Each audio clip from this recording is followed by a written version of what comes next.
మస్తబా Khamenei 100% చనిపోయాడని ఇప్పుడు Trump సంచలనమైనటువంటి వ్యాఖ్యలు చేశాడు.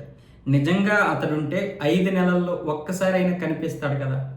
కనీసం వాళ్ళ నాన్న అయాతుల్లా అలీ ఖమేని సుప్రీం లీడర్ చనిపోయినప్పుడు కూడా, అంటే అంత్యక్రియలకు కూడా రాలేదు. అంత్యక్రియలకి రాలేటటువంటి మస్తబా ఖమేని లేడు అంటే అక్కడ అధికారులు ఖండిస్తున్నారే తప్ప ఎవరూ కూడా అతడు ఉన్నాడనడానికి సరైనటువంటి సాక్ష్యాధారాలు చూపించడం లేదు.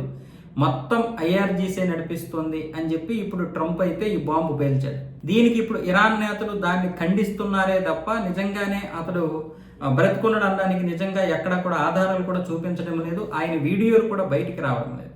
ఆయన వాయిస్ తోటో లేకపోతే ఆయన రాశాడని చెప్పి కొన్ని లేఖలే బయటకు వస్తున్నాయి. ఇందులో కూడా నిజం ఉంది. ట్రంప్ అన్ని దాంట్లో కొంతవరకు వాస్తవం అయితే ఉంది. ఎందుకంటే ఇంత కఠినమైనటువంటి నిర్ణయాలు అయాతుల్లా అలీ ఖమేని కుమారుడిగా మస్తబా ఖమేని తీసుకోగలరా? ఇప్పుడు ఈ 4-5 నెలలుగా జరుగుతున్నటువంటి యుద్ధ పరిణామాల విషయంలో ఐఆర్జీసీ మొత్తం నడిపిస్తుందనే అపవాదు కూడా ఉంది.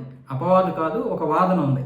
ఈ వాదన విషయంలో మొత్తం ఐఆర్జీసీ అంటే ఒకవేళ మస్తబా ఖమేని ఉన్నా సరే ఆయన మంచానికి మాత్రమే పరిమితమై ఉంటాడు, మొత్తం నిర్ణయాలన్నీ ఐఆర్జీసీ తీసుకుంటుంది అన్న విధంగా కూడా జరుగుతుంది. వాస్తవంగా చూస్తే మొదటి నుంచి అయాతుల్లా అలీ ఖమేని నా వారసుడిగా మస్తబా ఖమేని పనికిరాడని కూడా చెప్పాడు.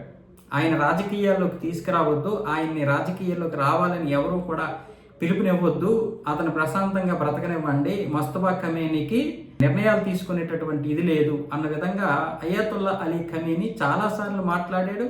తన పుస్తకంలో కూడా రాశాడు. మరి అలాంటప్పుడు మస్తబా ఖమేని ఇలాంటి నిర్ణయాలు తీసుకోగలుగుతాడా? ఇంత కఠినమైనటువంటి నిర్ణయాలు ఇదంతా కూడా ఐఆర్జీసీ నడిపిస్తుంది. తన యొక్క ఉద్దేశాలు ఏవైతే ఉన్నాయో ఆ ఉద్దేశాలతోటి ఇప్పుడు యుద్ధం కూడా సాగుతుందనేది అందరూ అనుకుంటున్నటువంటి మాట. ఎవరైతే ఐఆర్జీసీకి వ్యతిరేకంగా మాట్లాడారో వాళ్ళని చాలామందిని చంపేశారు, చాలామందిని పదవుల నుండి కూడా తొలగించారు.